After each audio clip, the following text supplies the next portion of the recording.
Yes, yes po. Yes po. Maganda tayong lahat. Mga kami ngayon at ito nga kakauwi ko lang yung bahay. Galing sa trabaho. Dahil pagoda. At may chika nga pala ako sa inyo. Noong isang araw mga kami, hindi ako pumasok. Dahil overnight talaga. Grabe. Nag-cramps talaga yung tiyan ko. Tapos yung nag-cramps, hindi ako makatulog siguro 20 minutes. I need to wake up. 20 minutes. Tutulog ulit ako. Parang ganun yung feeling ko. Nagpa-doktor ako, tapos nagpa-test ako ng aking poop, tae. May nakita na namang bacteria, katulad ng last year. My God, ito na naman ang aking gamot. Oh, ang mga gamot na kami may... Pagod. Pagod na naman sa gamot si kami may. Pagod. 4 na naman to. Unahin ko lang muna yung amoxicillin. Kasi hindi ko pwede itong pagsabay-sabay yung good luck. Diba? So, nagpapainit ako ng lugaw. Yung natira ko pang lugaw, pwede ko na siyang kainin. Tapos, Hi mga kamimi. Hindi ako mapagsabi maganda tayo ngayon lahat. Dahil kakauwi lang namin. Actually, papunta kami kanina, 7 o'clock. Dapat sa gym, susumba ako at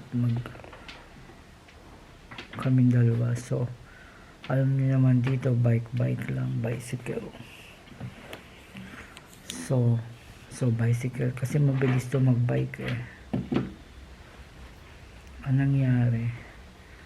Na-aksidente ang inyong kami may nabangga talaga ako ng sasakyan.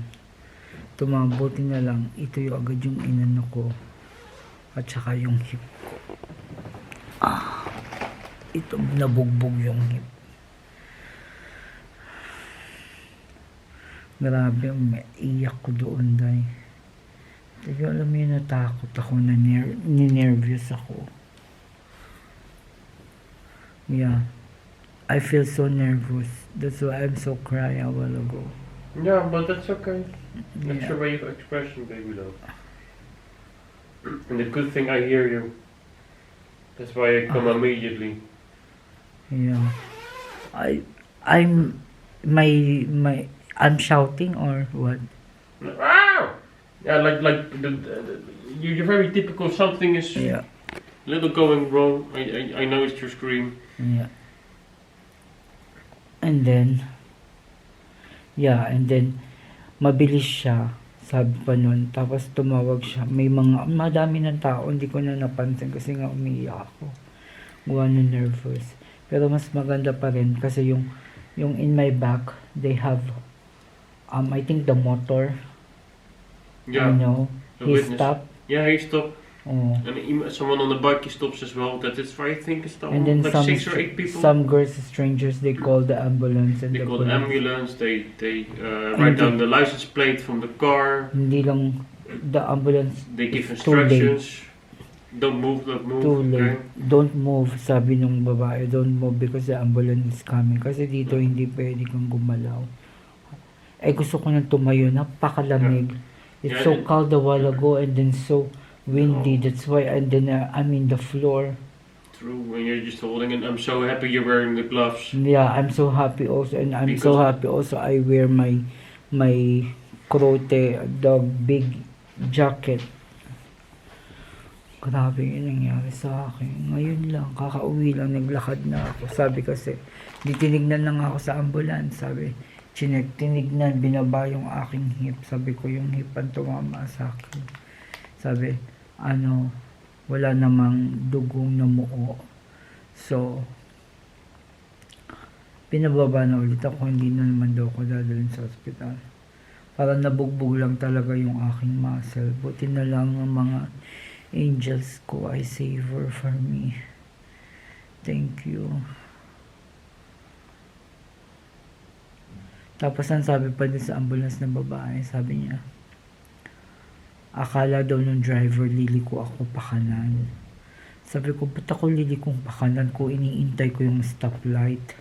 It's green, so the priority it's me.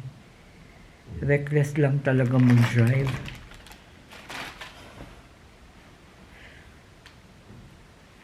Tapos sabi, naglakad na lang kami pa uwi, nila ko yung bicycle. Masakit lang talaga yung hip.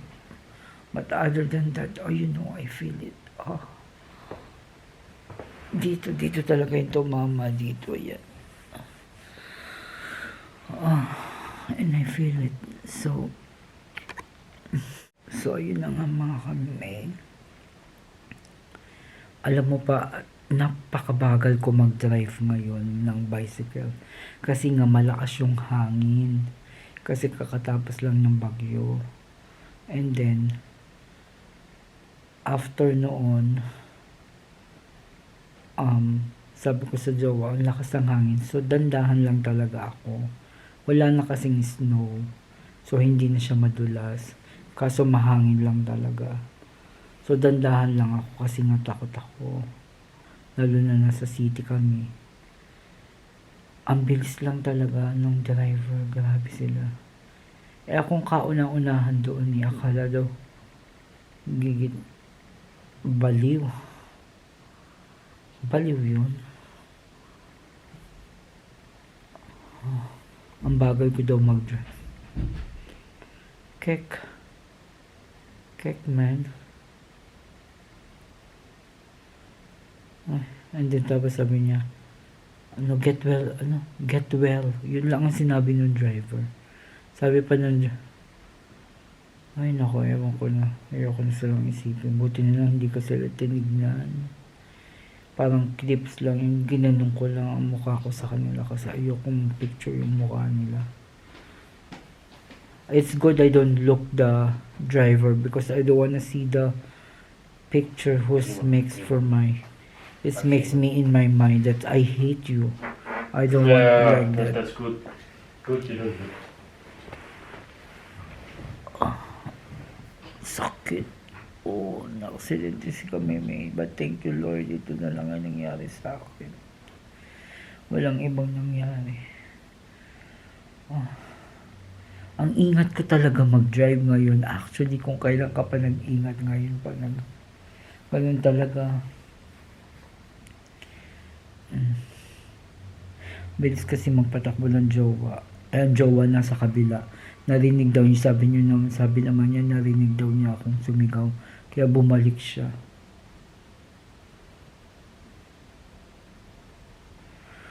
Ayun lang mga kami, may papahinga muna ako ha. Thank you. Oh yes, kakadating ko lang po from work after the accident last night. So, grabe. At least, thank God talaga ako at ayun lang yung nangyari. Nafe-feel ko pa rin siya bugbog, kaso wala siyang pasa. Pero sa loob siya nabugbog, kaso nilakad-lakad ko, kasi nga ang work ko lakad-lakad. So, paglalakad ko,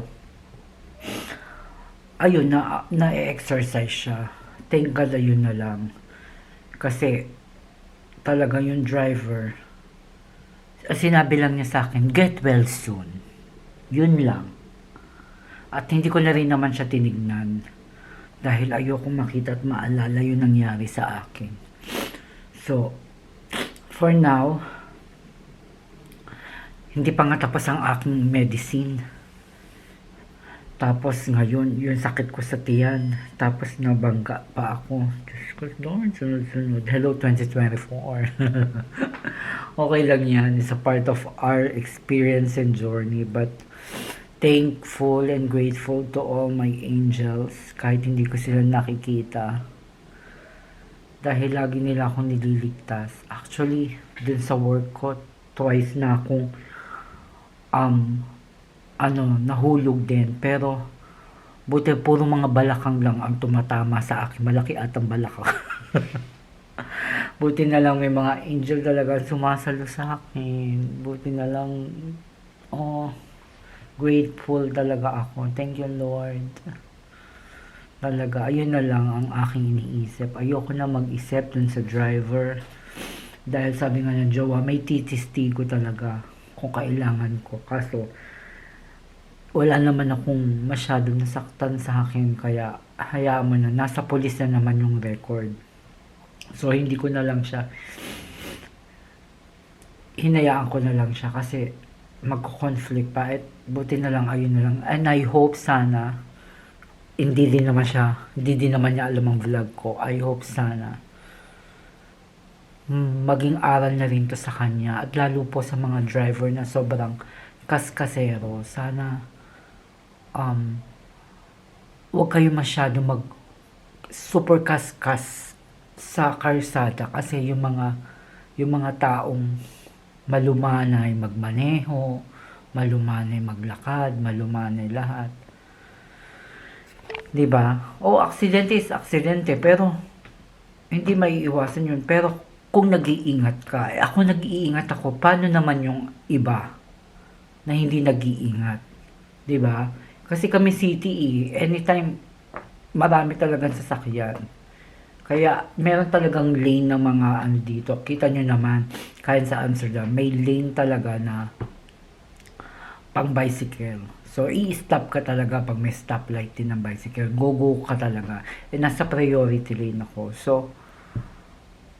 ayun na lang. I hope maging lesson na to rin para sa ating lahat, or sa akin, or sa, I hope sa nakabangga sa akin at sa mga iba pang driver, na maging maingat tayo, lalo na sa karsada. Ayun lang po. And thank you, Lord. Yun lang ang aking maganap. Ganon. O siya, bye-bye. Hi, I'm back. Nagluluto ako. Aray, nasakit ng aking balak. Nagluluto ako. Yeah, sarap. At yung malaking sausage na nabili ko, pinapakuluan ko muna siya sa mantika at tubig para maluto yung loob. And then, tsaka ko siya, ayan, hinaan muna natin. Meron dumating palang sulat sa akin, galing ata sa police report, gawa nga ano nangyari sa akin. Parang they need help. Halimbawa yung, kasi nga accident, ito oh. Ayan. They need help. Help is means help.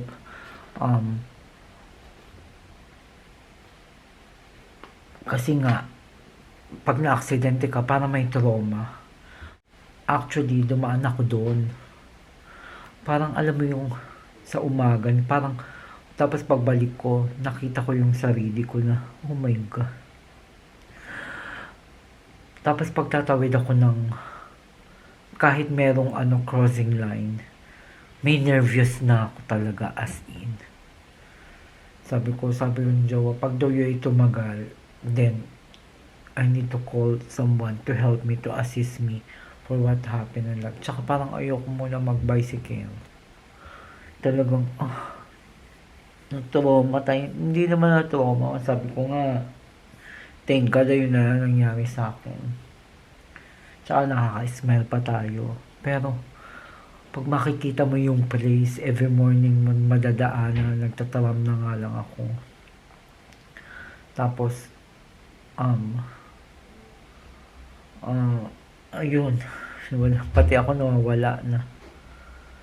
Nakikita ko yung sarili ko na nakahandusay.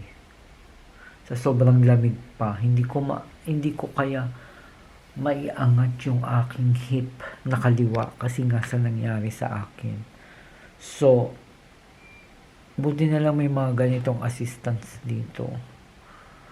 Hindi man lang kinuha, alam mo yun, di ba? Hindi man lang kinuha nung driver na,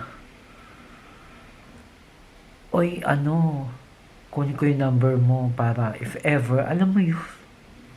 Walang ganon.